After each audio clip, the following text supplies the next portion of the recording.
Bonsoir à toutes et à tous et bienvenue à cette 36e édition du webinaire mensuel de l'AFSP Polycritique que nous consacrons aujourd'hui à l'Europe à travers une séance que l'on a intitulée L'unité européenne au défi, l'UE face aux Trumpistes de l'intérieur, car au moment où l'Europe se met en ordre de marche, pour relancer sa mécanique face à la stratégie, à la nouvelle stratégie américaine, eh bien, des voix discordantes se font entendre, notamment en Italie, en Hongrie, et du coup, on est confronté, les dirigeants européens sont confrontés à un défi qui ne vient pas que de l'extérieur, qui ne vient pas que des États-Unis de Trump et de la Russie de Poutine, mais aussi de sympathisants trumpistes et aussi d'ailleurs, parfois de sympathisants, pro-russes. Quel, écho trouvent, ces influenceurs de «l'intérieur» entre guillemets, ailleurs en Europe? Et on ira, ailleurs qu'en Hongrie et en Italie pour, comprendre, les réseaux qui se mettent en place et qui donc relient des forces qui ne sont pas favorables à une relance européenne. Alors pour traiter de ce sujet d'une brûlante actualité, nous avons la chance, aujourd'hui d'accueillir, 4 experts, en la matière.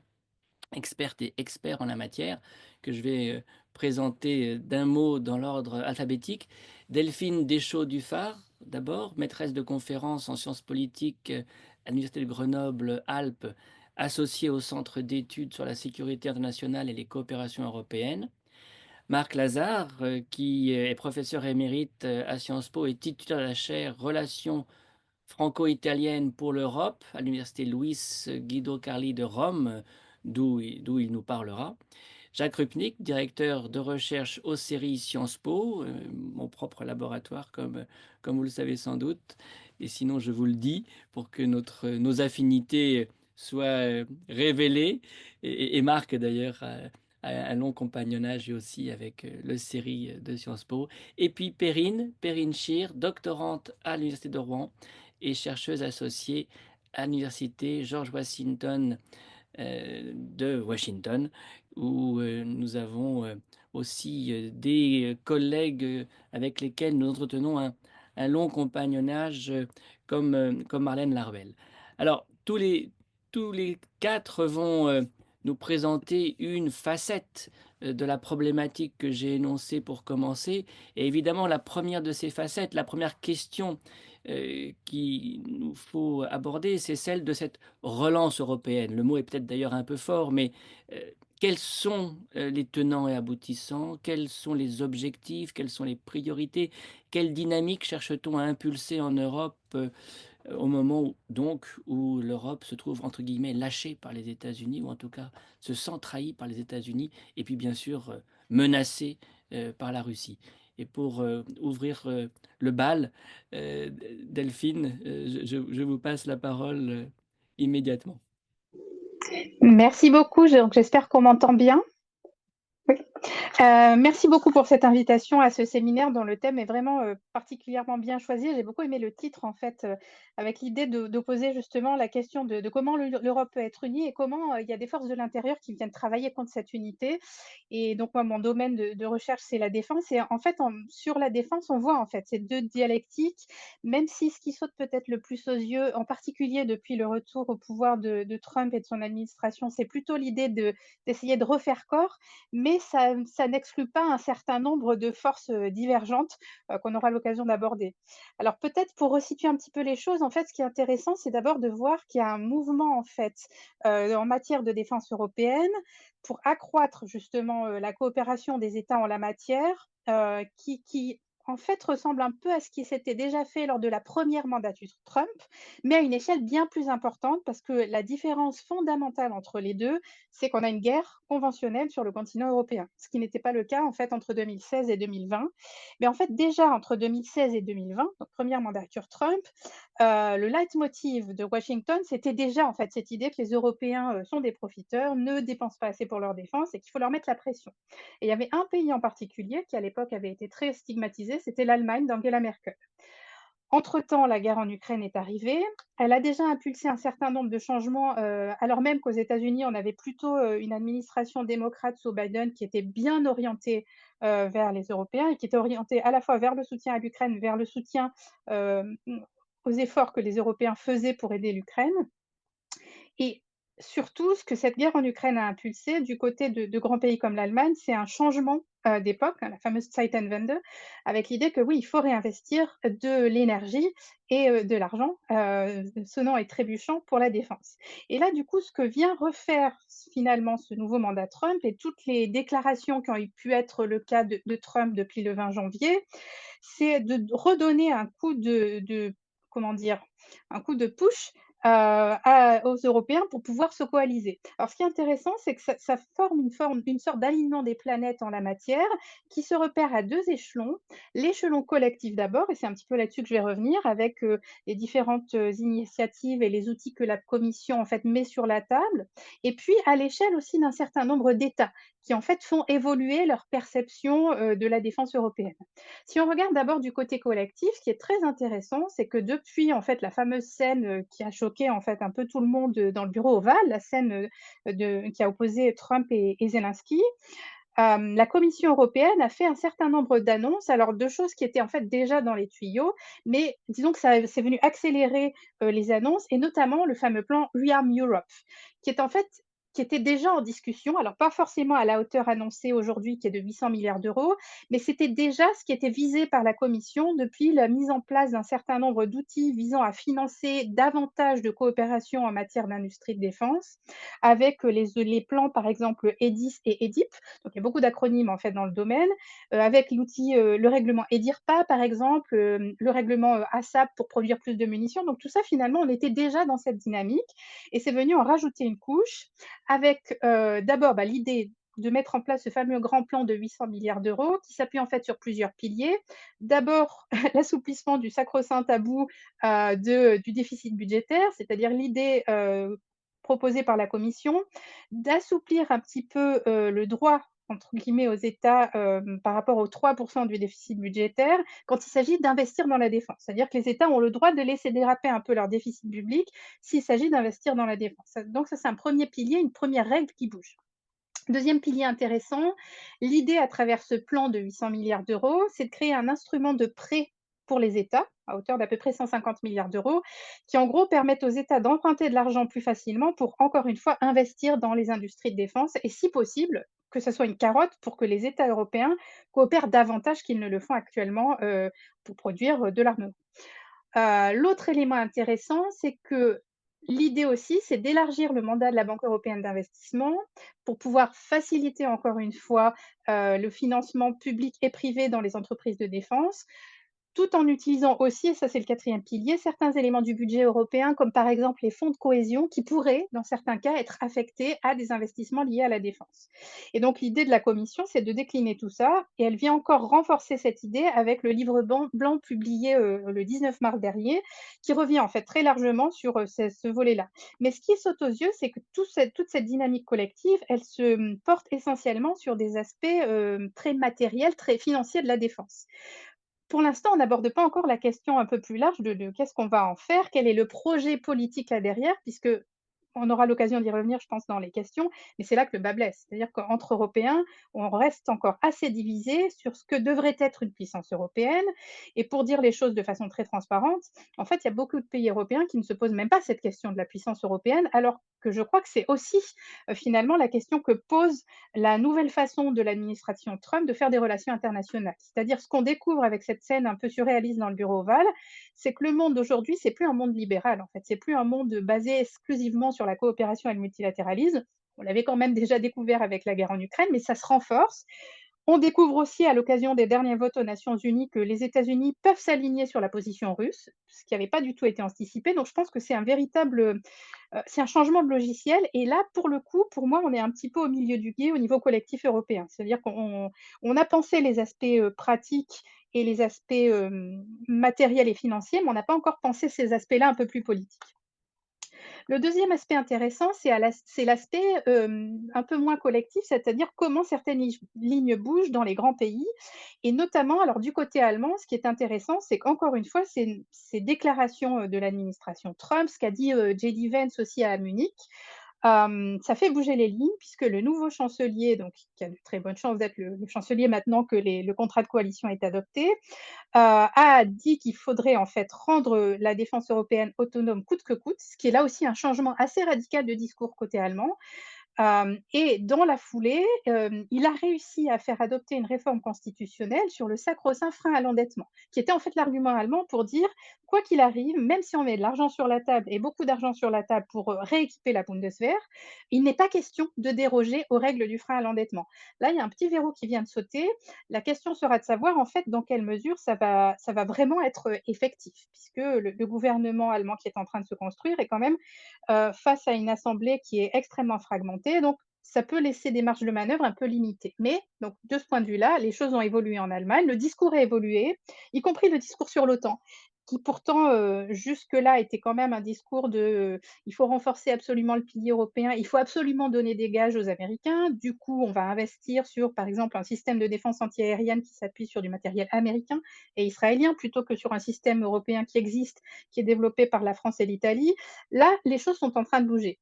L'autre, pays qui est en train de bouger, c'est, le Royaume-Uni, qui certes n'est plus dans l'Union européenne, mais dont on voit qu'en fait, il essaye de reprendre un leadership sur les questions de défense et sur la question ukrainienne avec la France.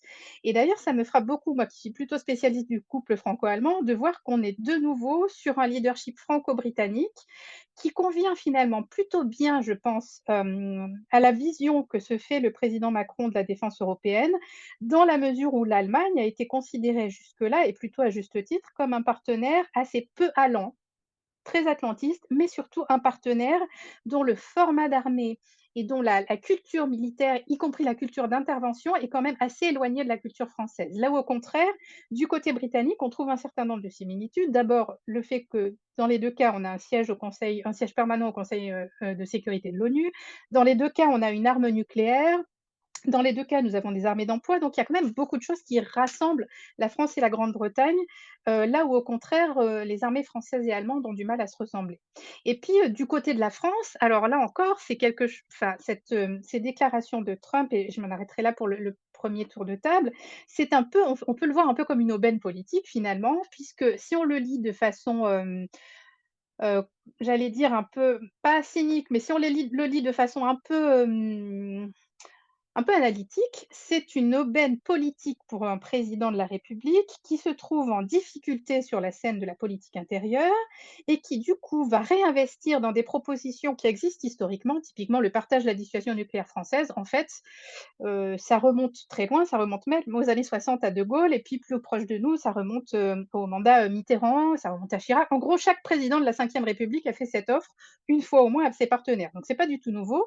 Mais là, pour le coup, la conjoncture s'y prête tout particulièrement pour montrer qu'en fait, la France serait capable de reprendre une position de leadership, en Europe pour pouvoir se faire le chantre, en fait, de l'unité européenne face au risque de désengagement américain et tout en cultivant un petit peu l'idée que ça ne sera pas contre les Américains, mais ça vient en complément. Donc ça permet de rassurer les partenaires européens, là auparavant, parfois, les annonces françaises, typiquement, je pense aux annonces de l'année dernière, sur le potentiel envoi de troupes en Ukraine en mai 2024, ça avait beaucoup choqué nos partenaires européens qui estimaient que c'était pas le moment, qu'il fallait pas le faire, il fallait pas en discuter. Là aussi, les choses bougent un peu. Ça veut pas dire que l'ensemble de nos partenaires européens seraient prêts à envoyer des troupes en Ukraine après, un hypothétique cessez-le-feu, mais ça veut dire qu'on repart de cette option de façon un peu plus sérieuse. Donc, ça permet à la France d'assurer, en fait, au sein de l'Union européenne, la forme de leadership qu'elle a toujours souhaité avoir, finalement, sur la défense, dans une conjoncture qui vient favoriser, l'audibilité, j'allais dire, de son discours, là où auparavant il était quand même plutôt inaudible. Alors malgré tout, il y a quand même un certain nombre de limites, mais je pense qu'on y viendra dans les questions et puis je veux pas non plus manger trop de temps à mes partenaires, donc je vais m'arrêter là. Merci beaucoup Delphine d'avoir ainsi, présenté, bah, oui, le point de départ, cette relance, cette dynamique et bah, à la manœuvre, vous citez la France, clairement, l'Allemagne, mais pas la troisième économie de l'Union européenne, c'est, le Royaume-Uni qui forme le trio, et du coup, ben, je me tourne vers Marc parce que vu d'Italie, à quoi est-ce que, on pense quand on voit, ces initiatives, et c'est pas seulement du coup la question des affinités avec, Trump, même si elles sont là, ou avec Poutine, même si elles sont là, mais c'est aussi, bah, la relation à la France, la relation aux autres partenaires européens qui jouent un rôle tout de même dans la façon dont on se positionne. Marc? Absolument. Je crois d'abord que c'est important le titre de notre conversation est important parce que je vois que dans les médias, très souvent, il y a cette idée qu'il y aurait une opposition entre les États-Unis d'un côté et l'Union européenne de l'autre. Or, ce à quoi tu nous insistes, c'est de voir qu'il y a une fracture aussi potentielle, peut-être de plus en plus forte au sein de l'Union européenne, du fait justement de ce qui se passe aux États-Unis. Alors, si on regarde le panorama des acteurs politiques en Italie, on voit qu'il y a au moins trois mouvements, et pas n'importe lesquels, qui sont sur des positions plutôt pro-Trump. Enfin, d'ailleurs, je vais nuancer. Le premier, on n'y pense pas assez en France, c'est le mouvement 5 étoiles qui est à l'opposition. Alors, c'est un mouvement que très souvent on présente en France comme un mouvement de gauche qui ferait penser à la France insoumise. C'est pas du tout ça. Le mouvement 5 étoiles, je ne vais pas retracer son histoire, mais c'est un mouvement qui a toujours été, je crois, dans ce qu'on a appelé, toi et moi, dans une enquête qu'on a publiée pour l'Institut Montaigne, des nationaux populistes. C'est un national-populisme très inclassable, vraiment. Et à la limite, je dirais qu'il correspondrait à l'épure de toutes les définitions qu'on peut avoir du populisme d'un point de vue théorique, et notamment son côté, comme dit Paul Taggart, caméléon, c'est-à-dire la capacité à changer de position. Et Giuseppe Conte, donc l'ancien président du Conseil, qui est maintenant à la tête du mouvement 5 étoiles, un mouvement qui est aux alentours de 9% dans les intentions de vote et aux dernières élections un peu moins en 2022, Giuseppe Conte soutient Donald Trump, notamment sur un sujet essentiel, la volonté du président américain de trouver un règlement au plus vite sur la question de l'Ukraine. Et pourquoi fait-il cela? Pour deux raisons. D'une part, parce qu'il a tissé de très très bons contacts avec Trump lors du premier mandat, lui-même était président du Conseil.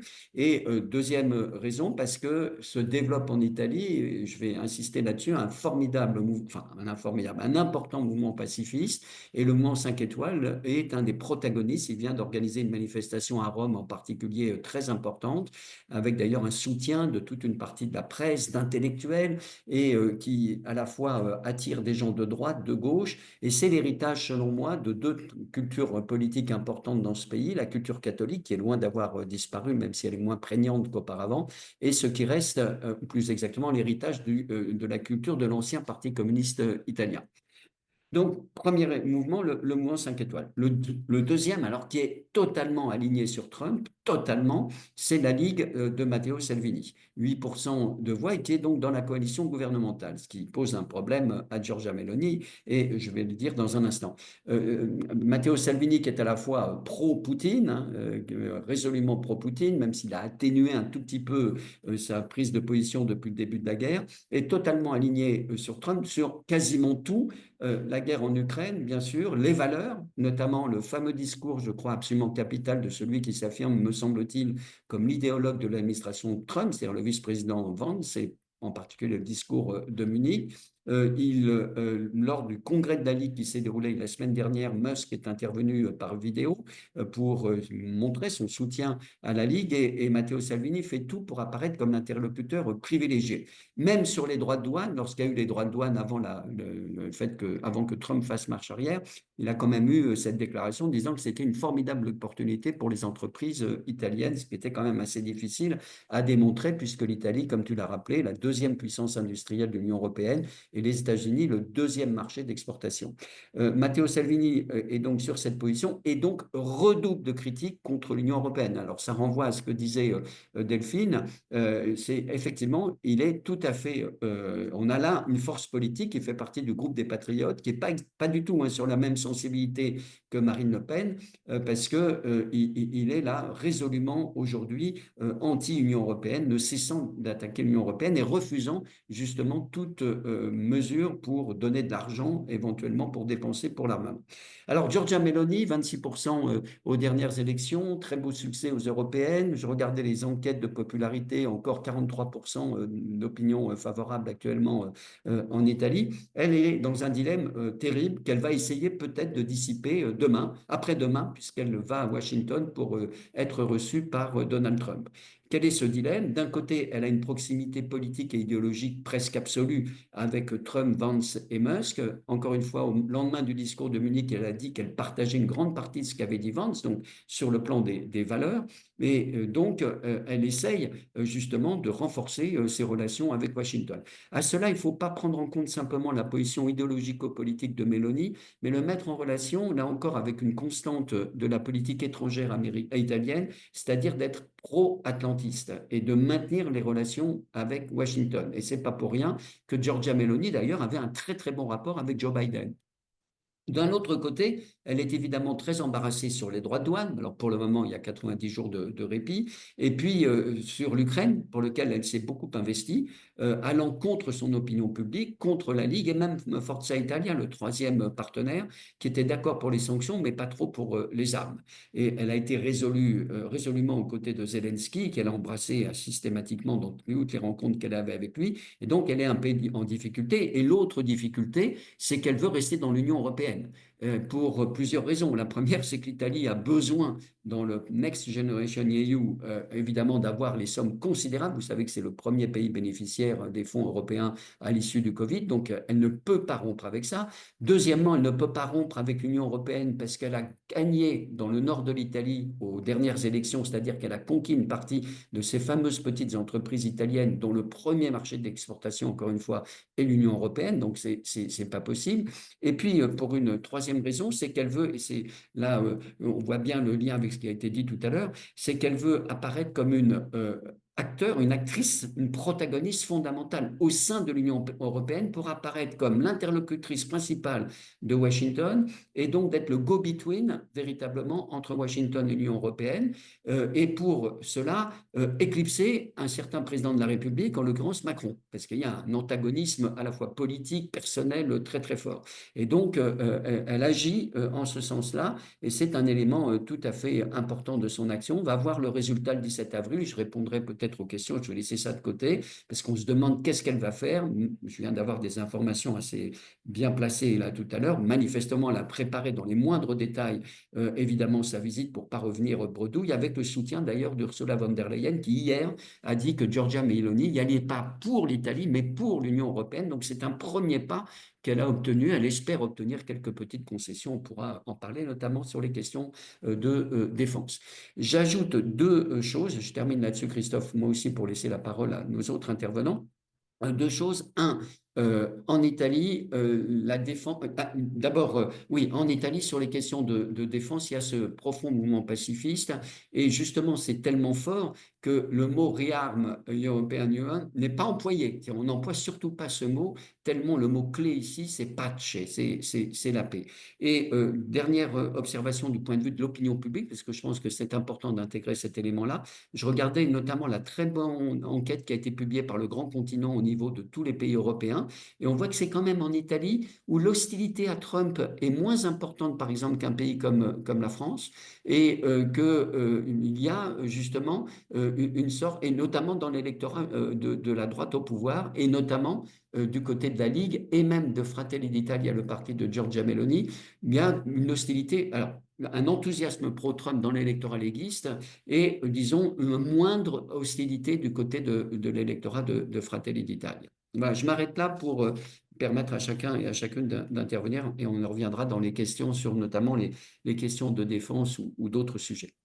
Certainement. Merci beaucoup Marc, parce que tu as pu, en un temps record, nous dresser le décor et sa complexité. Alors, complexité pour Mélanie qui est, comme tu le dis, face à un dilemme, et puis complexité liée à la diversité des acteurs, y compris de sa propre coalition. Donc, effectivement, elle est sur une corde raide. Alors, côté hongrois, la situation est plus simple en un sens, car on n'a pas cette diversité d'acteurs, et puis on a peut-être moins de dilemmes en quelque sorte, moins d'hésitation.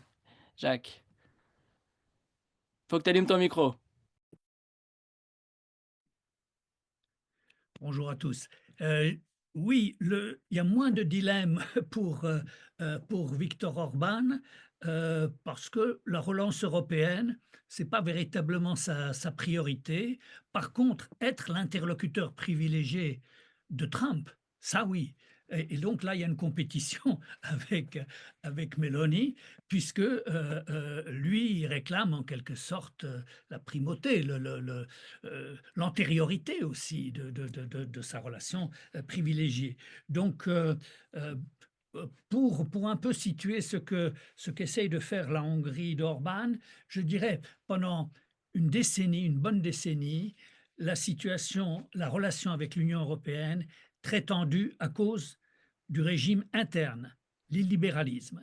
Et là, on voit, avec la guerre en Ukraine, qu'il y a un deuxième thème de divergence avec l'Union européenne, et ça concerne la PESC, la politique étrangère et de sécurité commune. Ça concerne donc et la relation à la Russie, et aussi, bien entendu, toutes les tentatives auxquelles on assiste de créer une coalition de volontaires pour faire avancer voilà, la stratégie européenne dans le domaine de la défense. Donc, moi, je dirais, si je devais résumer avant de développer un petit peu, je dirais le but, c'est de constituer, pour Orban, le but, c'est de constituer un pôle alternatif au sein de l'Union européenne, et le contexte dans lequel il croit que c'est désormais non seulement souhaitable mais possible, c'est la nouvelle configuration Trump-Poutine.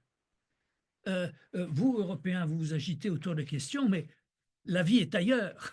Le vrai contexte, c'est Trump-Poutine. Ce sont eux les maîtres du jeu. Et moi, je suis celui, parmi les Européens, en quelque sorte, le plus à même à correspondre à cette nouvelle donne internationale qui dépasse l'Europe. Ça, c'est le côté un peu mégalo d'Orban, mais c'est ça le fond de son raisonnement. Alors, très vite, ce que je voudrais mentionner, pour peut-être pas m'attarder trop sur le dilemme interne, mais sur son attitude face à la guerre en Ukraine.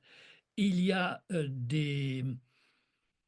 des priorités, des récits aussi différents, et peut-être dire en conclusion deux mots sur ce qui reste de l'Europe centrale, parce que la guerre a fait imploser ce qui était le groupe de Visegrad, l'Europe centrale.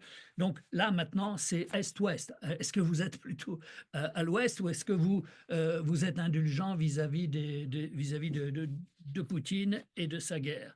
Donc sur le premier point, ça rejoint un peu ce que disait Marc tout à l'heure à propos de l'Italie. Orban se positionne comme l'homme de la paix. Moi, je suis l'avocat de la paix. Ils sont tous là à faire de la surenchère sur combien de soldats on va envoyer, combien de missiles, combien de ceci, déployer des troupes, pas déployer des troupes, etc. Il dit, mais personne ne parle de paix.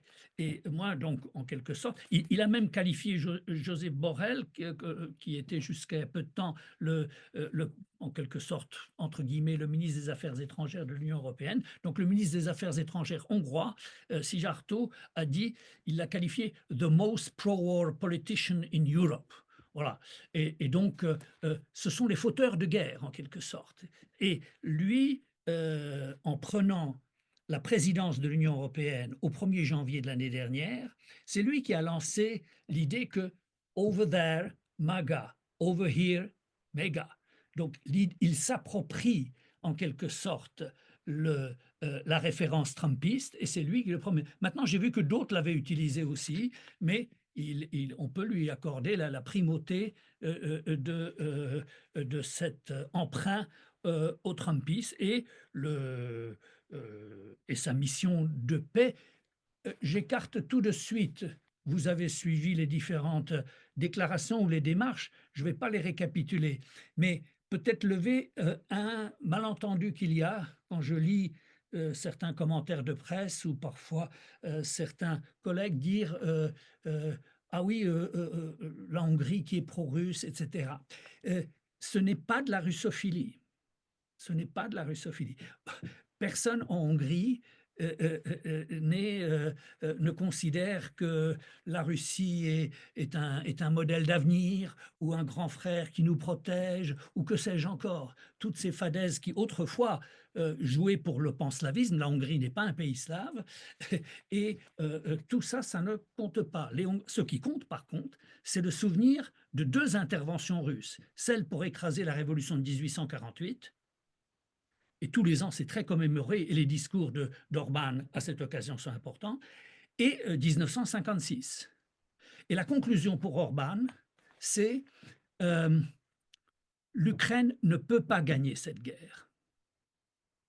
Et donc, c'est peut-être pas très glorieux, vous en penserez ce que vous voudrez, mais il faut donc adopter une position réaliste qui préserve l'essentiel, qui préserve l'avenir, et d'où sont ces démarches accommodantes, même plus qu'accommodantes. Bon, je vais pas toutes les énumérer, mais c'est vrai qu'au fil des 3 dernières années, là, c'est vrai le ton est devenu de plus en plus accommodant. Mais ce qui n'empêchait pas Orbán aussi de ne pas s'opposer aux sanctions. Il les critiquait, il pensait que les sanctions vers la Russie, c'est mal, il s'abstenait, le cas échéant, mais il n'a jamais mis de veto. Donc, c'est aussi, voilà, il joue comme ça sur cette situation qui, en fait, lui donne une position assez privilégiée parce que vous vous souvenez de l'épisode de décembre 23 où ils étaient tous là, le Conseil de l'Europe, il devait adopter un nouveau paquet d'aide pour l'Ukraine. Orbán s'y oppose et finalement, après négociation, on lui a accordé la moitié de ce qu'on lui avait retiré dans le cadre des fonds européens et qui avait été bloqué pour violation de l'état de droit, etc. On a débloqué la moitié de ces fonds-là. En échange d'une abstention, il est allé prendre un café dans les couloirs et c'est sans doute la tasse de café la plus chère dans l'histoire de l'Union européenne. Donc ça, c'est Orbán, le candidat de la paix, mais qui sait aussi manœuvrer les instances européennes, et il sait quelle est la limite à ne pas dépasser, parce que justement, il ne veut pas dépasser certaines limites. C'est ça qui est intéressant. Donc, il peut peut-être freiner la constitution de cette coalition de volontaires, mais certainement pas l'empêcher. Et de fait, puisque lui veut créer un pôle avec d'autres pays qui ne participeront pas à cela, cela ne fera que renforcer l'idée que l'Europe à géométrie variable, voilà, l'Europe des coalitions ad hoc, c'est l'avenir du modèle européen. Il y a quand même peut-être quelque chose à dire dans sa façon de s'entendre avec Trump et Poutine, puisqu'il dit je suis en quelque sorte en bonne relation privilégiée avec les deux. Je crois qu'il y a d'une part l'idée, disons le club des hommes forts. Et ça comprend Trump et Poutine, mais ça comprend aussi Bibi Netanyahou, ça peut comprendre Erdogan, etc. Et donc il y a l'idée que, voilà, ce qui est curieux pour quelqu'un qui est au sein de l'Union européenne et où on est en principe censé avoir un peu une autre approche de la politique que ceux que je viens de citer. Mais surtout, il y a l'idée que lui pourrait devenir le chef des Trumpistes européens, donc cette Trumpisation de la politique européenne, reprendre ces thèmes, etc. Mais il y a aussi aux États-Unis les certains qui parlent de l'urbanisation de la politique américaine, car il se présente comme un précurseur. Et il est très choyé par les cercles conservateurs. Il a participé aussi PAC. Bon, je ne vais pas énumérer ses liens très forts avec les milieux conservateurs américains.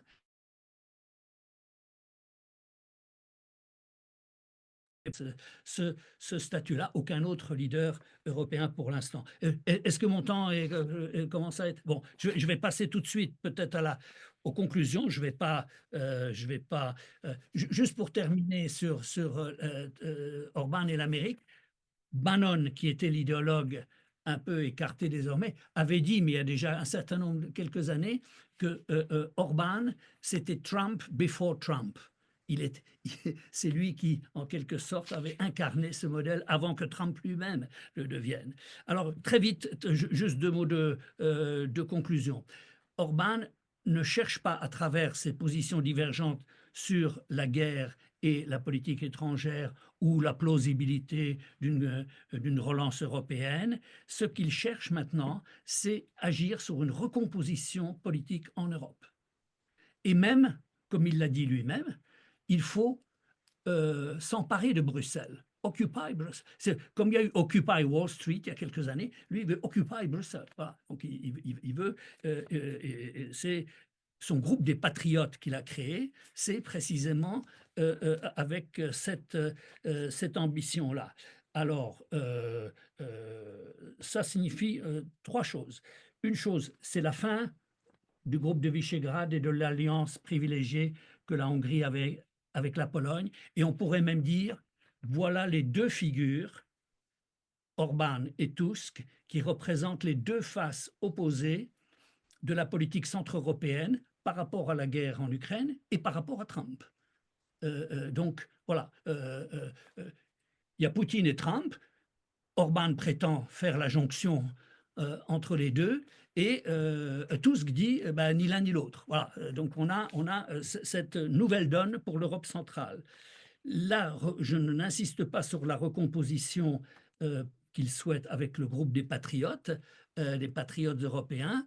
Et je ne vais pas en énumérer la liste. Si vous voulez, tout à l'heure, dans la discussion, je peux apporter plus de précision. Et l'idée, c'est que si les groupes qui seront séparés maintenant, les conservateurs européens et identité et démocratie au sein de l'Union européenne, si on dépassait tous ces clivages, on peut créer un grand groupe et c'est ça l'avenir, c'est ça la recomposition, la prise de pouvoir à Bruxelles. Donc, il est en rupture, il ne cherche pas le Brexit, il sait comment le Brexit, ce que ça a donné, mais il y a une stratégie à terme de prise de pouvoir à Bruxelles. Lui-même dit, quand on l'interroge, et je m'arrêterai là-dessus, qu'est-ce qu'il faudrait pour que votre stratégie marche? Il dit, il faudrait d'abord réconcilier 2 femmes, Marine Le Pen et Giorgia Meloni. Et donc, son plan de recomposition, de regroupement repose, comme il le dit, sur la possibilité, lui, à nouveau, c'est pas seulement lui qui peut mettre d'accord Poutine et Trump, mais son ambition est de ramener Marine Le Pen et Meloni chez les patriotes qu'il dirige. Merci beaucoup, Jacques, d'avoir à ton tour éclairé une scène tout de même beaucoup plus complexe qu'elle n'y paraît, et en particulier ces affinités avec la Russie que tu relativises, que tu qualifies, et cela en faisant de l'histoire ce que nous apprécierons tous, car effectivement la mémoire du continent européen informe l'actualité, et puis tu montres évidemment les périls que l'Union européenne court dans cette affaire. Alors, tu as évoqué les idées, les valeurs, puisque non seulement Bannon, l'idéologue, mais bien d'autres sont en relation avec Orban, qui lui-même est très proche des conservateurs américains, comme tu le disais. Et je me tourne maintenant vers Perrine, précisément pour que cette dimension, que nous n'avons pas encore abordée, des liens idéologiques, euh, politiques, plus généralement, eh bien, nous soit aussi je dirais, rendue plus claire, plus évidente. Perrine, comment est-ce qu'on peut lire cette relation entre les Trumpistes de l'intérieur et puis les idées que Trump représente ou incarne? Merci et puis merci pour cette invitation à ce webinaire et puis merci aux intervenants précédents. Je voulais commencer d'abord par peut-être donc globalement ce qui va m'intéresser ici, c'est plus d'essayer de voir donc au-delà des relations géopolitiques pures, c'est plus essayer de voir quelles sont les relations de réseau qu'on peut voir entre les différents acteurs européens, les différents partis d'extrême droite qui sont au pouvoir, qui sont en coalition, qui sont en opposition, mais qui ont quand même un poids important sur la manière dont la politique est faite en Europe. Donc la relation de ces acteurs européens avec le Trumpisme et plus largement les conservateurs américains. Donc pour l'Italie, Marc a déjà fait un beau tour de table, donc je vois pas trop l'intérêt de revenir dessus. J'avais juste des informations à compléter dans le cas de la Hongrie. Comment dire, Jacques nous a beaucoup expliqué le côté donc géopolitique et donc idéologique. Je voulais juste mentionner l'idée que le gouvernement hongrois finance directement des structures qui soutiennent Trump ou en tout cas ses idées. Pour aller vite, on va seulement parler de la fondation Batyány Lajos, donc qui reçoit des financements donc, du gouvernement Orban, qui sont assez importants, à hauteur de, en général, je crois que c'était 25 millions d'euros en 2023, c'était mes derniers chiffres, si je me souviens bien. Et en fait, ces fonds sont utilisés pour ensuite financer plusieurs initiatives pro-Trump en Hongrie. Et donc, parmi les plus connus, donc on va, je vais en citer seulement 3. Il y a donc le Centre pour les droits fondamentaux, qui organise notamment la CPAC Hungary, donc la version de la CPAC, donc qui est organisée du coup à Budapest, sachant qu'il en existe une du coup donc l'original donc aux États-Unis, celle de Budapest et celle de Mexico. Il y a aussi du coup le Danube Institute qui fait le lien entre les intellectuels conservateurs globalement des deux côtés de l'Atlantique. Et on peut aussi mentionner le magazine The European Conservative qui diffuse globalement, son rôle c'est de diffuser des contenus pro-Trump sous couvert d'analyse entre guillemets académique. Donc pour compléter un petit peu l'analyse qui a été faite tout à l'heure, on peut voir que ça se fond aussi sur des réseaux effectifs de collaboration du coup entre la Hongrie et les États-Unis. Et sinon, du coup, il y a aussi, donc je voulais parler de ces réseaux. Donc, quelles sont les collaborations effectives et quelles sont les raisons qu'on peut voir entre les Trumpistes et d'autres d'autres pays européens. Donc là, on a parlé de l'Italie et de la Hongrie, qui sont les deux qui sont au pouvoir. On peut aussi parler de la Pologne ou des Pays-Bas, qui sont du coup dans des coalitions. Et après, j'aimerais bien parler, si j'ai le temps, de certains partis d'extrême droite qui sont aussi en opposition, mais qui ont des liens assez forts avec les Trumpistes. Enfin, notamment, on pourra parler de la France, de l'Allemagne, de l'Autriche, et éventuellement de la Suède, si j'ai le temps. Donc, au niveau de la Pologne, donc le gouvernement PIS, donc droit et justice, partage avec les Trumpistes une idéologie qui est profondément conservatrice, donc la défense des valeurs chrétiennes, le rejet du multiculturalisme, l'hostilité à l'immigration, la critique des institutions supranationales comme l'UE, etc.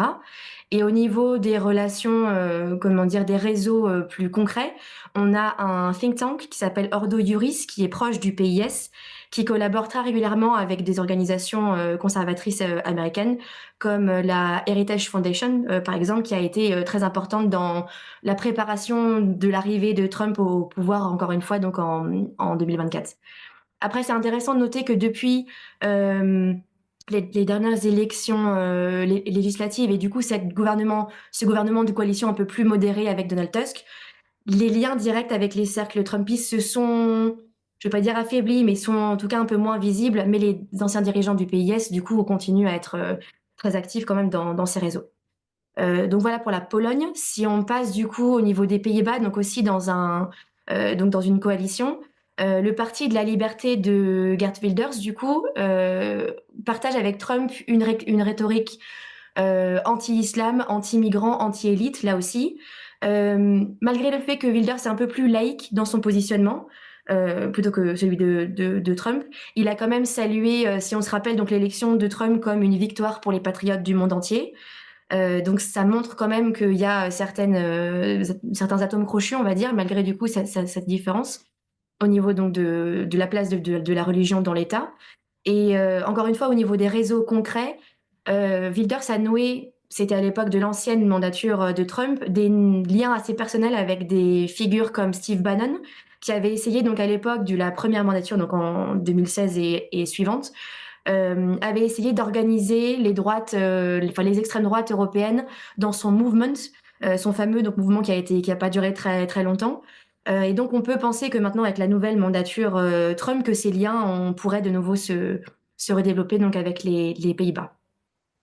Voilà donc pour la Pologne, pour les Pays-Bas. Maintenant, si on passe sur sur des pays qui sont donc en opposition, mais qui ont quand même un impact assez fort sur la manière dont la politique et la géopolitique se fait en Europe, on peut parler évidemment de la France.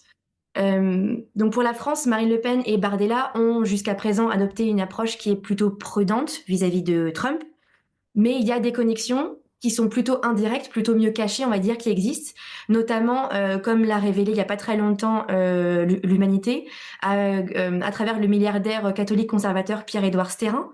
En fait, il a mis en place, donc je vous renverrai donc vers cette série d'articles de l'UMA, il a mis en place ce projet Périclès visant du coup à investir 150 millions d'euros sur 10 ans pour soutenir le RN et les Républicains dans leur accession là directement en 2026 au municipal, mais à terme pour les prochaines élections présidentielles. Et du coup, ici, donc son bras droit, enfin le bras droit de Stérin, François Durvy, joue un rôle clé en fait au sein du RN comme sorte de conseiller de l'ombre. Et ce qui est intéressant, c'est de voir justement donc pour les liens avec les Trumpistes, que Stérin collabore notamment avec Paul Manafort, qui est l'ancien directeur de campagne de Donald Trump en 2016. Et du coup, on l'avait plus vu depuis un moment. Et donc, il y a eu un article du New York Times qui était sorti il n'y a pas très longtemps, qui a indiqué que Manafort reprend du service, du coup, avec la réélection de Trump, et qui a en fait pour mission de contacter, conseiller, encore une fois, les extrêmes droites en Europe, mais aussi en Amérique latine, cette fois, pour essayer du coup de les unir, ou en tout cas d'essayer de faire une sorte de conseiller de l'ombre, un peu comme Stérin le fait. Globalement, l'idée, c'est un peu de faire comme ce que Bannon a fait donc après la première élection de Trump en 2016, mais version 2025. Donc à travers cette connexion donc à Stérin, qui finance donc le RN, qui conseille le RN, et donc de Stérin à Manafort lui-même, il y a des connexions qui sont plus indirectes, mais qui sont quand même importantes de soulever. Si on parle des autres partis d'extrême droite en France, on peut parler notamment de Zemmour, qui du coup là encore incarne en fait une transposition limite, enfin presque plus directe du Trumpisme. Il y a des atomes crochus sur le discours de guerre culturelle, sur l'obsession identitaire, sur le rejet du wokisme, etc., qui du coup le rendent très compatible, on va dire, avec Trump. On a pu voir aussi le fait que Zemmour et donc sa conseillère politique Xara Knafo ont été invités à l'investiture de Trump en 2025. Et à l'époque, donc avant la nouvelle investiture Trump, Zemmour était déjà assez proche de Bannon, qu'il a soutenu publiquement lors de sa campagne présidentielle de 2022. Donc on a là encore, même si Zemmour est quand même un point beaucoup moins important sur la scène française et européenne, mais on a encore là des liens avec le Trumpisme qui voit qu'en fait il y a des tentacules, on va dire, qui arrivent jusque dans ces plus petits partis. Et on peut aussi mentionner à plus petite échelle, ou en tout cas pour le moment, Marion Maréchal, qui a eu aussi de nombreuses occasions de rencontrer ces réseaux Trumpistes. On a son invitation à la CIPAC en 2018, son invitation à la National Conservatism Conference en 2020, et aussi, du coup, elle a été invitée également à l'investiture de Trump en janvier 2025. Donc voilà, globalement, pour la France, on voit qu'il y a encore, malgré le fait que ce soit donc un parti d'opposition, on a encore donc ces tentacules, on va dire, Trumpistes, qui sont quand même bien présentes, et qui est important de souligner. J'aimerais juste encore au moins mentionner rapidement l'Espagne, l'Allemagne et l'Autriche, peut-être, si j'ai encore le temps, je vais essayer d'accélérer un peu. Donc pour l'Espagne, on peut mentionner du coup ici donc le parti Vox, donc dirigé par Santiago Abascal, qui est un des plus fervents alliés idéologiques de la droite trumpiste, et avec lequel il partage un agenda ultra-conservateur sur, encore une fois, la guerre culturelle, la lutte contre le féminisme, la gauche woke, les droits LGBT, etc., mais aussi, la défense de l'Occident chrétien, son opposition à l'islam, à l'immigration, etc. Et on peut voir encore une fois ici que ces liens, en fait, ces atomes crochus idéologiques sont suivis par des liens de réseau, on va dire, concrets, notamment le fait que donc Abascal a participé en 2024 à la CIPAC, à la fois à sa version au Mexique et à Budapest. Il est aussi donc à l'époque soutenu par Steve Bannon. On peut aussi mentionner la collaboration très étroite de Vox avec ce think tank qui est basé à Miami, l'Inter-American Institute for Democracy, qui est pareil, là encore très proche des réseaux républicains. Donc on peut voir encore ici avec l'Espagne un autre exemple de à la fois atome crochu au niveau idéologique et au niveau positionnement politique par rapport à tous ces sujets, mais qui sont soutenus concrètement par des réseaux et des collaborations transatlantiques. Après, si on parle rapidement de l'Allemagne, Et un mot de l'Allemagne, effectivement, qu'on ne peut pas ignorer, et puis on gardera le reste pour les questions-réponses, Perrine. très bien. Du coup, pour l'Allemagne, qui depuis 2016 maintenant développe du coup une rhétorique qui est de plus en plus inspirée du Trumpisme avec sa contestation des médias, ses attaques contre les élites de Bruxelles, et c'est son rejet de l'islam et de l'immigration.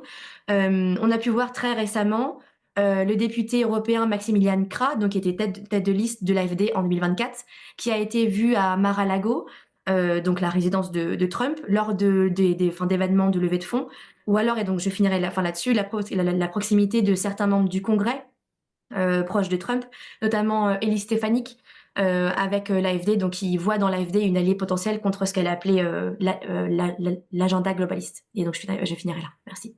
Merci beaucoup, Perrine, d'avoir à la fois mis dans le jeu, dans notre discussion, les réseaux et les réseaux intellectuels, les fondations, ceux qui font passer des idées, et on voit bien qu'elles sont un peu les mêmes des deux côtés de l'Atlantique, et puis d'avoir aussi mis dans la discussion les forces d'opposition qui, certes, ne sont pas aux manettes, mais font pression, exercent une pression sur les gouvernants et au sein de l'Union européenne, bien sûr. Crée des tensions.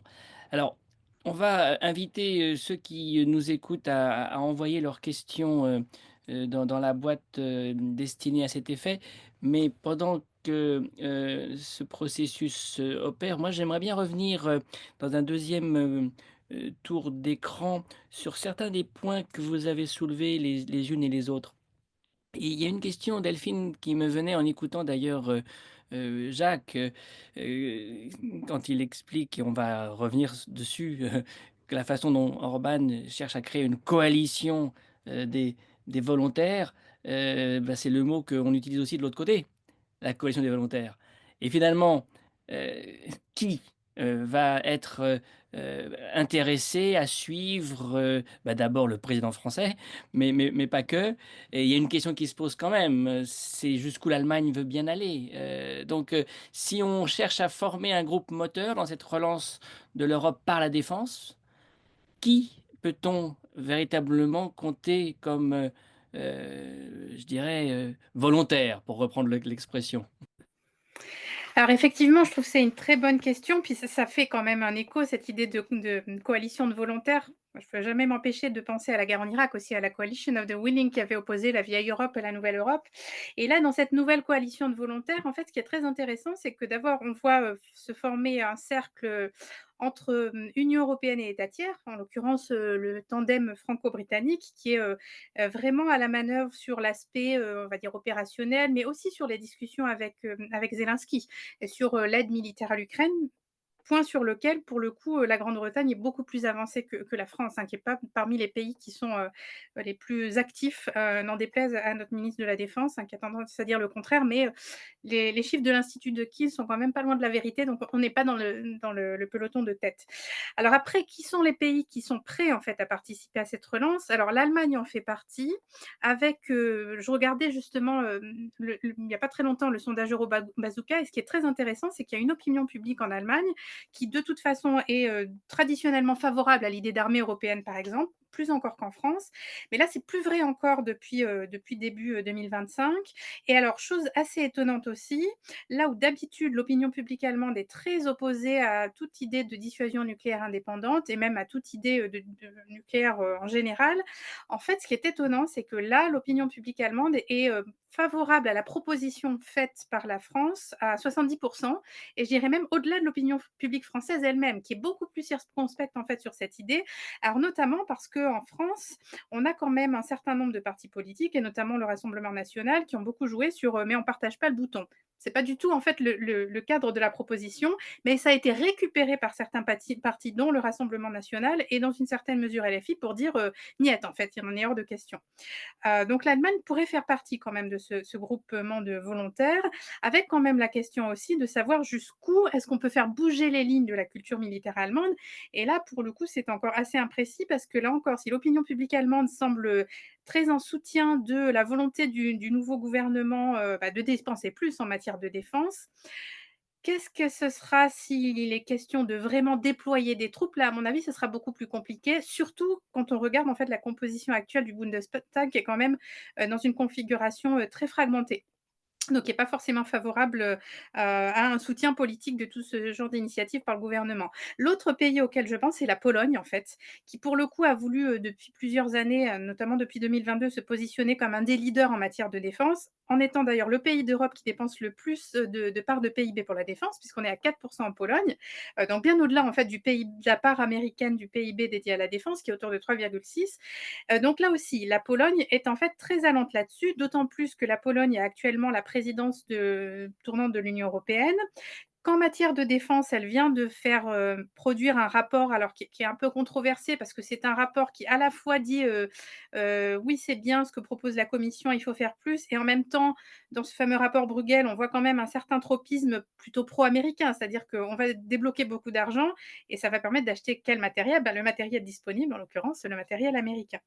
Mais voilà en gros le groupe de pays que je vois comme les pays les plus allants.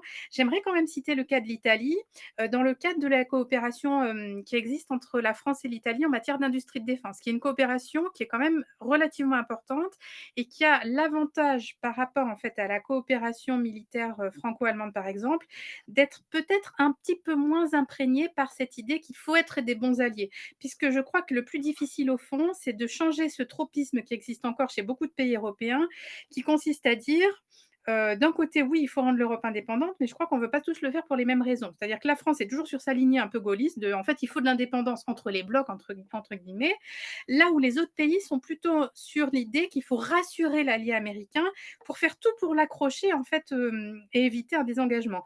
Et dans une certaine mesure, on peut dire que ça a marché, puisque les derniers mots de Marco Rubio, quand il est venu à l'OTAN la semaine dernière pour rencontrer les autres ministres européens de la Défense, c'était plutôt dans ce sens que ça allait, c'est-à-dire on ne va pas partir de l'OTAN maintenant, vous faites des efforts pour dépenser mieux, on est plutôt satisfait. Donc je trouve que ça laisse aussi un goût un peu amer puisque tous ces efforts européens, finalement, moi j'ai l'impression qu'une fois de plus, ils vont se solder par renforcer, la dépendance, stratégique aux États-Unis. Dans la mesure où pour l'instant le matériel qui est disponible, ça reste essentiellement du matériel américain ou extra-européen. Quel paradoxe, Ouais. quelle ironie, se faire finalement, montrer, du doigt par, les Américains et devenir de meilleurs clients encore. Mais alors la question que vous posiez pour finir, Delphine, c'était justement celle que j'avais, pour Marc, mais dans une perspective encore un peu plus large. Oui, il y a l'industrie de la défense italienne qui devrait être intéressée par cette relance européenne, mais la question que je voulais te poser, Marc, concerne les milieux d'affaires. Comment est-ce qu'eux peuvent vivre ces hausses de tarifs, cette nouvelle stratégie américaine? Est-ce que Mélanie n'est quand même pas sous la pression des patrons, enfin d'un patronat dont on sait tout de même qu'il a son mot à dire dans la politique italienne, comme dans toute politique d'ailleurs. Comment est-ce qu'elle négocie cette relation-là? Tu oublies un partenaire très important, le Vatican. Eh oui, c'est Bah vrai. bon, mais je laisse ça de côté, mais c'est très important dans la partie pacifisme. Ouais. Juste avant de répondre à cette question, puisque tu nous as incité aussi à réagir Oui, entre nous, je me permets de te faire deux observations. L'une, je crois qu'il faut qu'on fasse attention, mais en tout cas, moi je suis pas spécialiste des États-Unis, je crois que personne d'entre nous ici l'est, mais quand même, on a beaucoup employé depuis le début le Trumpisme. mm, Attention, tous nos collègues spécialistes des États-Unis nous disent attention, c'est une coalition avec des sensibilités très différentes. Il y en a même un certain nombre de nos collègues qui disent ça va éclater à un moment donné entre les conservateurs et les quelques républicains traditionnels qui restent, les libertariens rien. Voilà, c'est une coalition hétérogène. On l'a bien vu d'ailleurs, Musk qui a dit mais non, il faut le libre-échange entre l'Europe et les États-Unis, pour prendre qu'un seul exemple. On sent bien, on a évoqué beaucoup le nom de Bannon à juste raison, mais Bannon a dit je ferai tout pour empêcher que Musk l'emporte. Enfin voilà, on sent qu'il y a des tensions. Donc, pour employer un verbe, déconstruisons aussi le Trumpisme et faisons attention à tout ça. Bon, c'était une première remarque, mais je pense qu'on est tous d'accord là-dessus. La deuxième chose par rapport à ce qu'a dit Perrine sur le très beau panorama qui est très intéressant qu'elle nous a présenté, je pense que du côté du RN, il y a quand même, mais vous l'avez évoqué hein, rapidement, il y a plusieurs difficultés. La première, c'est il y a la question des droits de douane et évidemment, d'ailleurs, Louis Alliot immédiatement avait fait une déclaration, je l'avais entendu en disant, bah, nous, on est proche d'eux, mais attention, on doit défendre nos intérêts, les intérêts français, les intérêts des électeurs, bien sûr, notamment dans les zones agricoles. Hein. Alliot, il est élu dans une zone agricole et viticole. Deuxièmement, on le sait tous, dans le programme du RN, il y a la volonté de sortir de l'OTAN. Et ça, c'est un élément de différenciation très important au sein du groupe des Patriotes par rapport, par exemple, à Frères d'Italie.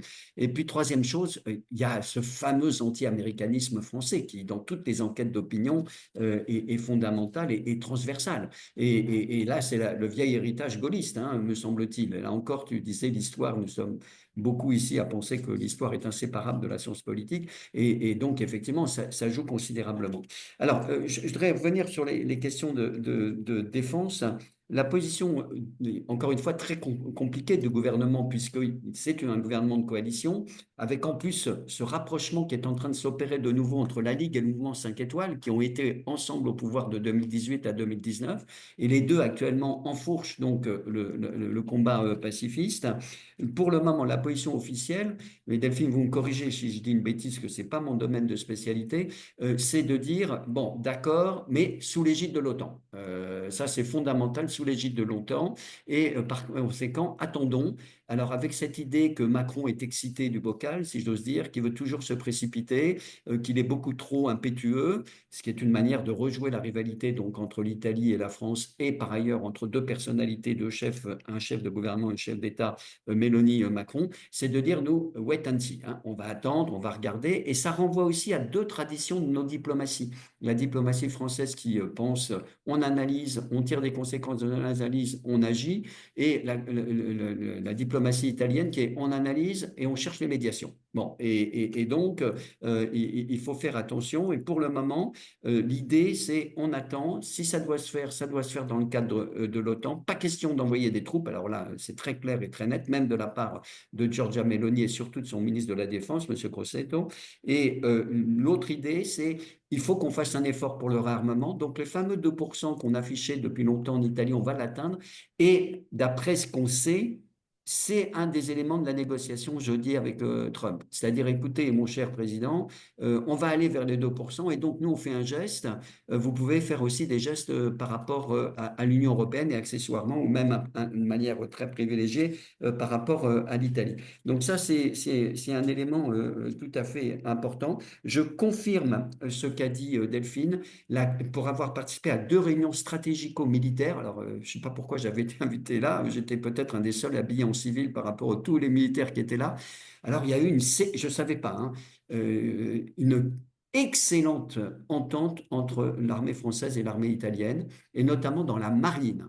Les marines françaises, je ne sais pas Delphine si vous avez des éléments là-dessus, mais ont une entente mais excellente, c'est le deux doigts de la même main. Enfin, et depuis des années, j'avoue que je ne le savais pas, et que cette coopération ne fait que se renforcer. Et d'ailleurs, ça m'a été confirmé ici à Rome par notre ambassadeur, Martin Briens.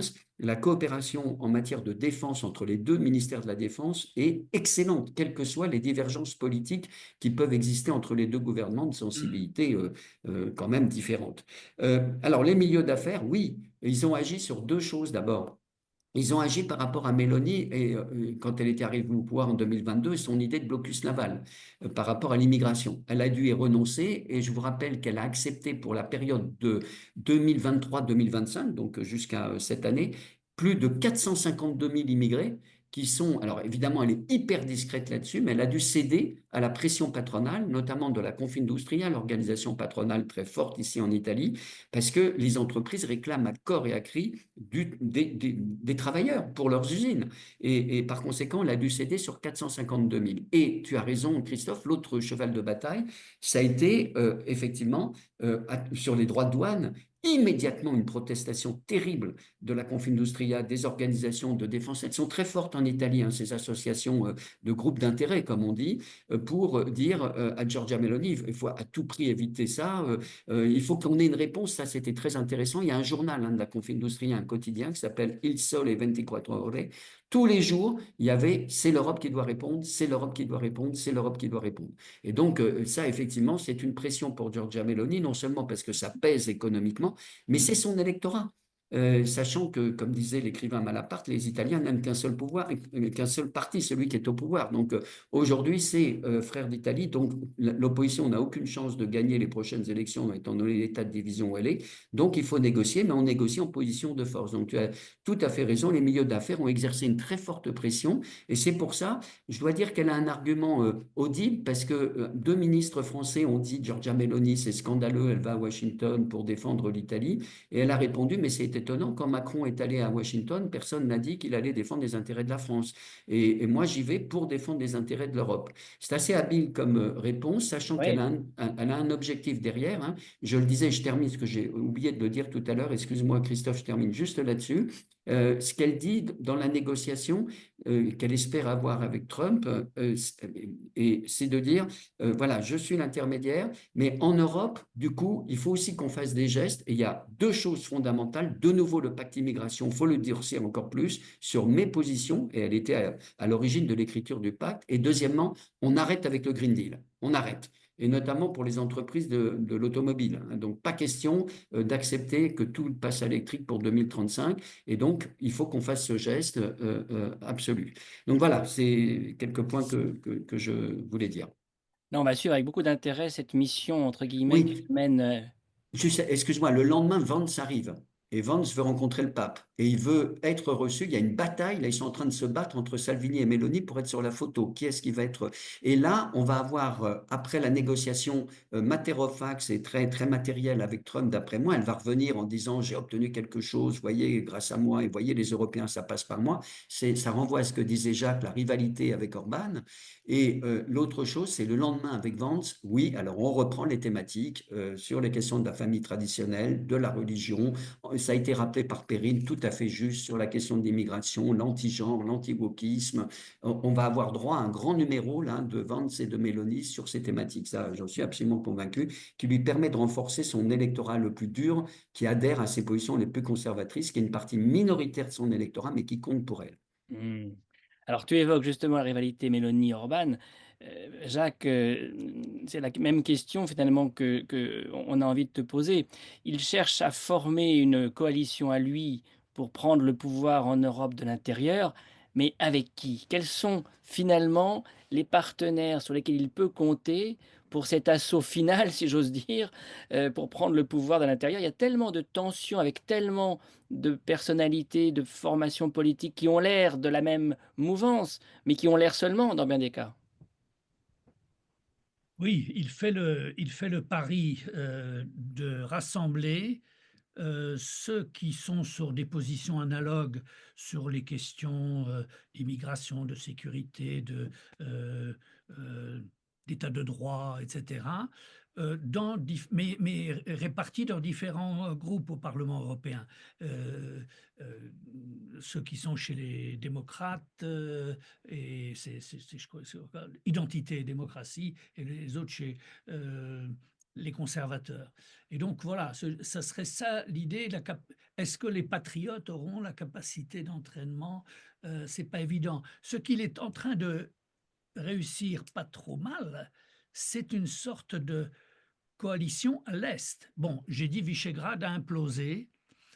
sur la question de la démocratie, puisque le PiS est au pouvoir, puisque le PiS n'est plus au pouvoir, et sur la question de la guerre en Ukraine. Donc il y a deux motifs de rupture entre Tusk et Orban, qui autrefois étaient amis et qui sont devenus des ennemis absolument irréductibles.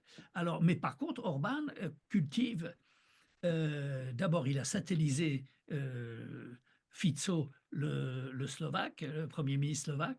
Bon, ce qui est quand même assez particulier quand on sait que pendant 1000 ans, ce qui est la Slovaquie aujourd'hui a appartenu à la Hongrie. Ça n'existait même pas comme Slovaquie, on parlait de la Hongrie supérieure. Bon, bref, c'est pas évident. Le constitutive other pour les Slovaques, c'était jamais les Tchèques. Le problème n'était pas les Tchèques, le problème c'était le Hongrois. Bon, et donc Fico se rapproche de Orban et il est sur la même ligne, sur la guerre, on veut la paix, pas un sou pour l'Ukraine, etc. Le candidat roumain qui a été écarté in extremis par les bons soins du Conseil constitutionnel, lui-même conseillé par les services secrets, grande leçon de démocratie, n'est-ce pas, où après le premier tour, on met une semaine à proclamer les résultats, le Conseil constitutionnel valide, tout est en ordre, et la veille du deuxième tour, c'est une semaine après, on dit « Ah oui, mais tout compte fait, sur TikTok, il s'est passé des choses très désagréables, probablement les Russes étaient là. » Bon. Bref, je vous laisse méditer cette dimension-là, et vous voyez bien le lien avec le Trumpisme. Quand J.D. Vance mentionne des trucs comme ça, c'est évidemment, ça a une résonance. Et en gros, le candidat roumain, celui qui a été écarté, était sur cette ligne-là. Arrêter la guerre avec la Russie, etc. etc. Vučić en Serbie, exactement la même ligne, très proche. Orban, Vučić, etc. Donc, Orban constitue un réseau à l'Est. La Pologne a un réseau aussi avec les Baltes. Jusque-là avec les Tchèques, mais il y a une élection à l'automne et il semblerait que Babiš soit de retour. Si c'est le cas, mais il était à Madrid à la réunion des conservateurs et patriotes, donc ça pourrait là aussi évoluer. Bref, oui, les coalitions sont en gestation. Je crois que pour revenir la citation d'Orban, ça ne marchera vraiment que si ces deux femmes, Anne et Georgina, pouvaient Ouais. un terrain d'entente. Voilà, c'est ça le but de Ce la... qui est quand même une grosse hypothèque parce que, oui, comme Marc nous le fait savoir par un body language qui ne trompe personne, on n'en est pas là et c'est Voilà. tout de même le signe qu'il y a de la part de ces prétendants à une autre Europe des faiblesses encore très grandes à surmonter. Oui. Non, ce qui est intéressant pour revenir au discours, juste un mot sur le discours de J.D. Vance, qui finalement, c'était l'appel des Trump, de l'idéologue du Trumpisme aux Trumpistes européens. Et moi, j'ai eu plusieurs réactions de gens en Europe centrale, y compris à Prague, mais pas seulement, qui m'ont dit en gros, ils n'étaient pas en désaccord sur une grande partie de son discours. Ce qui les a le plus gênés, c'est qu'à peine terminé son discours, il aille voir la chef, la cheftaine de AfD. Alors là, si c'est ça l'alternative, ah non, alors que ça va. Donc la traduction politique par J.D. Vance, il soulève une vraie question, la tension entre l'état de droit et la souveraineté populaire, vieux débat. Bon, et il soulève une vraie question et il donne ensuite une réponse en allant voir l'AfD qui évidemment était totalement inacceptable. Donc, Et c'est bien le signe que cette force politique, ou plutôt cette mouvance politique, est très divisée. Parce qu'effectivement, l'AfD est persona non grata auprès de bien d'autres partis, qu'ils soient des patriotes ou de... c'est pour ça que je ne crois pas à cette coalition, parce que Oui, justement, là, mais c'est un point important. Si on arrive à une conclusion de ce type, on peut considérer qu'on a fait avancer notre réflexion. Perrine, je pensais à une chose en vous écoutant qui, cette fois-ci, concernait davantage les médias, puisque dans les réseaux d'influence intellectuelle, il y a bien sûr les fondations, celles que vous avez citées, les réunions aussi, hein, parfois des grands-messes. Et puis, il y a quand même le rôle que les groupes de presse jouent. Et est-ce que quand on regarde l'Europe d'aujourd'hui, on voit des équivalents à ce qu'a pu être Fox News pour les États-Unis, qui ont quand même préparé le terrain au Trumpisme pendant des années. Alors, côté français, nous avons tous évidemment le regard rivé sur Bolloré, mais les relations que Bolloré entretient avec cette mouvance idéologique ne sont pas toujours évidentes. Est-ce que dans vos recherches, vous voyez des intersections entre ces réseaux de pensée et puis le monde des médias, en Europe en général? Oui, donc tout à fait. Pour la France, on peut évidemment penser à CNews. Après, on peut aussi penser à, comment dire, à Valeurs Actuelles, qui est quand même proche de l'extrême droite, mais qui a quand même un lectorat qui est de plus en plus grand. Je suis pas forcément une spécialiste des médias, mais il y en a certains, je vais citer, on va dire ceux que je connais. Pour l'Italie, et j'invite là du coup Marc à me corriger. Pour moi, il y a Il Giornale qui est lié à la famille Berlusconi, ce qui, je me trompe pas, qui est très pro-Meloni et anti-UE. Et le journal La Verità, qui est aussi très conservateur et du coup là proche de la droite dure, et qui j'ai déjà lu des trucs qui étaient qui étaient parfois un peu complétistes. Pour la Hongrie, c'est là le pays le plus avancé en manière de concentration médiatique pro-gouvernement, on va dire, où il y a honnêtement plus beaucoup de chaînes de télé ou de radio qui sont pas comment dire, pas forcément contrôlées, mais alignées sur la ligne de Viktor Orban. Mais globalement, elles sont toutes organisées autour de KESMA, cette fondation qui regroupe les 400 médias qui sont directement contrôlés par le pouvoir. Et ensuite, j'aurais peut-être encore des exemples au Royaume-Uni, mais malheureusement, mes connaissances vont s'arrêter là. Où du coup, on a JB News, qui a été créé il y a pas très longtemps comme une sorte d'alternative à la BBC et qui présente des figures comme Nigel Farage, qui était donc proche de UKIP et qui traite, c'est un peu un équivalent de CNews, quoi, qui traite des thèmes anti-woke, la critique du multiculturalisme, la défense des valeurs traditionnelles, etc. Et sinon, donc pour le Royaume-Uni, il y a toujours des journaux bien de droite, disons, comme le Daily Mail ou le Sun, mais disons, oui, il n'y a pas forcément qui iront pas, qui restent de droite, disons, mais JB News qui est vraiment le plus près équivalent de la Fox News ou de la CNews au Royaume-Uni. Et malheureusement, comment dire, mes connaissances vont s'arrêter là. Et je voulais juste rebondir, si on a encore quelques Oui. secondes, sur l'idée donc de cette coalition trumpiste qui peut être souvent en tension. Qui a été, comment dire, souligné tout à l'heure par Marc. Et c'est tout à fait vrai. C'est vrai que j'ai parlé de trumpisme pour résumer, mais il y a des tensions idéologiques. Je pense à 3 en particulier. La première, c'est cette idée que le trumpisme repose sur un nationalisme America First, qui est souvent mimé du coup en Europe, Italy First, Poland First, etc. Mais qui repose aussi de manière un peu contradictoire sur des réseaux transnationaux. Donc on a parlé de la CIPAC, on a parlé de The Movement de Bannon, on a parlé du coup de ces fameux think tanks qui sont financés par des milliardaires conservateurs comme Mercer ou Stera en France, etc. Donc il y a déjà là une tension qu'on peut voir apparaître des fois entre le discours comment dire, antimondialiste et resserré sur uniquement les États-Unis pour les États-Unis et cette pratique de coordination internationale qui est pas toujours du coup vue comme étant quelque chose qui soit très cohérent. La deuxième chose, c'est, enfin, en tout cas les 3 que moi je vois, c'est les tensions culturelles autour de la place de la religion. C'est-à-dire qu'il y a certains segments du trumpisme qui sont profondément chrétiens, évangéliques, anti-ouvertement, pro-valeurs traditionnelles, entre guillemets, alors qu'il y en a d'autres qui sont plus dans le libertarianisme, qui prônent du coup un libéralisme moral un peu plus permissif, voire des fois un peu anti-religieux. Donc ce serait un deuxième aspect. Et le troisième, et qui a déjà été le cas de Trump en 2016 et qui va re-être le cas là maintenant parce que c'est de plus en plus clair, c'est cette tension entre le besoin de Trump de séduire les classes moyennes conservatrices, mais sans effrayer les lecteurs qui sont plus modérés. Parce que en interne, la base militante de Trump, elle peut être très radicale, parfois très conspirationniste. On peut penser à l'organisation, par exemple, à la place de QAnon, ce genre de médias qui sont très conspirationnistes, qui comment dire, qui passent assez mal du coup auprès des classes moyennes plus modérées. Donc voilà pour moi les 3 tensions, et qui sont effectivement très présentes, et c'est en ça que cette nouvelle, mandature va être très intéressante, je pense. Et Christophe, Oui, tu me c'est en permets ça juste de que rectifier oui, un tout petit... vas-y. Excusez-moi, Perrine, hein. Il Journal, en fait, La Veritas, c'est un journal d'extrême droite, très faible diffusion, mais terrible, vous l'avez très bien dit.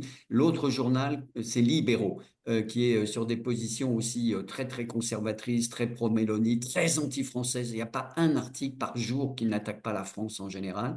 Alors, Il Journal, c'est effectivement la propriété de la famille Berlusconi, mais justement, la famille de Berlusconi fait pression sur Giorgia Meloni parce que elle se situe dans une perspective plus Parti populaire européen, donc plus pro-européenne. Et actuellement, donc le journal est plus modéré, incontestablement, plus pro-européen même. L'autre chose, c'est qu'ils essayent actuellement, ils ont recruté 2 ou 3 éditorialistes, d'ailleurs des collègues de la Louis, qui sont des personnalités de droite modérée, pour essayer de faire du journal un journal justement qui ne soit pas, qui soit différent de Libéraux et de Verita. Mais tout ça, c'est des journaux qui ont une très faible diffusion, hein, comme c'est une presse écrite qui a une très très faible diffusion. En revanche, ce qui se passe, c'est l'offensive que fait Giorgia Meloni sur la télévision publique italienne, Rai 1, Rai 2 et Rai 3. Il reste quelques petits espaces d'autonomie sur Rai 3 avec quelques journalistes qui ont la possibilité encore de faire quelque chose plus ou moins de, j'allais dire, de libre information. De même sur la chaîne de radio Rai 3, mais qui est moins écoutée que les autres. Là, ça passe là, c'est sur le contrôle de la télévision publique et la transformation. Ce qui est très intéressant, ça s'accompagne d'une chute de l'audience de la télévision publique au profit de la télévision berlusconienne, qui du coup continue ses émissions de variété qu'on a tellement critiquées et en même temps essaye de faire des choses un peu plus nuancées. Voilà. Ouais. Mais cette prise de contrôle des médias publics, c'est tout de même justement la trajectoire hongroise d'une manière ou d'une autre qu'on retrouve, hein. Alors, ceux qui nous écoutent ont été tellement captivés par vos paroles qu'ils en ont oublié de poser des questions. Une seule question dans le chat de ce que je vois, et ça tombe bien parce qu'il ne nous reste que 3 minutes. Le professeur Driss Larafi nous dit, un de mes anciens professeurs avait dit que les Européens, comme les Arabes, ont un sacré problème de commandement. Alors, j'imagine que c'est une question militaire qui est posée là. Et évidemment, on peut interpréter le manque de commandement de bien des manières.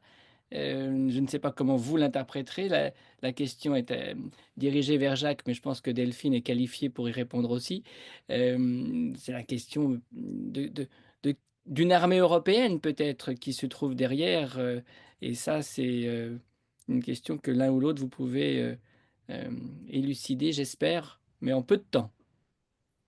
Bon, moi je dirais en 2 mots, il fut un temps où l'absence de leadership était considérée comme une vertu.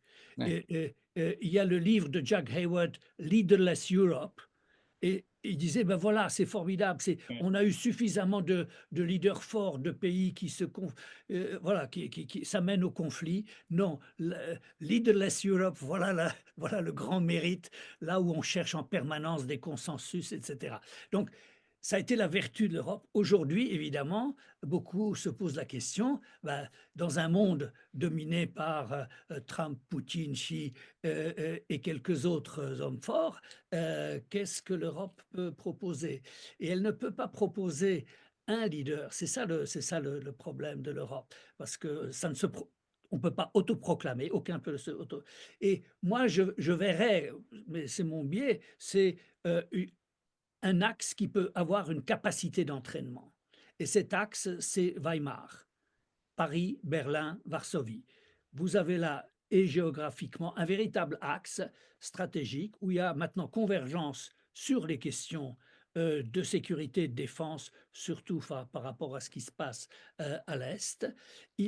Il y a aussi le fait que les trois se démarquent de l'extrême droite et du Trumpisme. Donc, voilà. Et donc, voilà, si on pouvait avoir non pas un leader, mais Weimar comme axe stratégique pour l'avenir, ça serait peut-être pas trop mal. Décidément, on fait de l'histoire dans nos webinaires. Merci beaucoup, Jacques. Est-ce que Delphine, vous voulez ajouter quelque chose à cette parole enthousiasmante tout de même? Oui, pour dire que je suis tout à fait sur la même ligne que Jacques, en fait, hein. Je pense qu'effectivement, le triangle de Weimar, c'est probablement une bonne solution parmi les solutions possibles, parce qu'il y en a sans doute pas qu'une. Et en fait, moi, ce que je vois se profiler, c'est un peu un retour des fameux, du principe des groupes pionniers, qui existaient déjà, en fait, à l'époque de Chirac et Fischer, enfin Schröder et puis Joschka Fischer, du coup. Et c'est peut-être aussi là que peut être la solution. C'est-à-dire que plutôt que de chercher, en fait, à vouloir systématiquement toujours avancer à 27, notamment sur des sujets de souveraineté comme les questions de défense, ça peut être intéressant d'avoir justement des groupes d'entraînement. Et je crois que le triangle de Weimar est plutôt bien placé pour ça, effectivement. Par contre, à très court terme, voire même à moyen terme, je vois pas comment on pourrait avoir une armée européenne sans changer complètement en fait le système européen pour aller vers une vraie fédération. Et je crois que pour le coup là, on est vraiment encore très très en amont de ce type de processus si jamais il devait avoir lieu. Moi, je préférerais le mot triangle au mot axe de sinistre mémoire. Oui, ils étaient 3 aussi, mais c'est vrai Oui. que c'était mieux de garder le triangle. Alors, un triangle avec 4 côtés, si on ajoute quand même les Britanniques qui seront certainement de la partie leading from behind ou from outside, mais éventuellement d'ailleurs à nouveau candidat à l'Union européenne. Merci à vous tous, à vous toutes et à vous tous d'avoir été si clairs et si complets. Je voulais juste pour conclure vous donner rendez-vous à Sciences Po le 5 mai prochain pour une table ronde qui sera consacrée aux facettes de l'illibéralisme. Finalement, ce que peut-être ces forces ont en commun, c'est précisément de lutter contre le libéralisme. Et donc, nous aurons une pléiade de collègues américains qui, de 5 heures, de 17 heures à 19 heures, le 5 mai, feront le tour des différentes formes que prend, pardon, l'illibéralisme, dont on a quand même beaucoup parlé aujourd'hui d'une façon ou d'une autre. Merci encore et bonne soirée à vous toutes et à vous tous.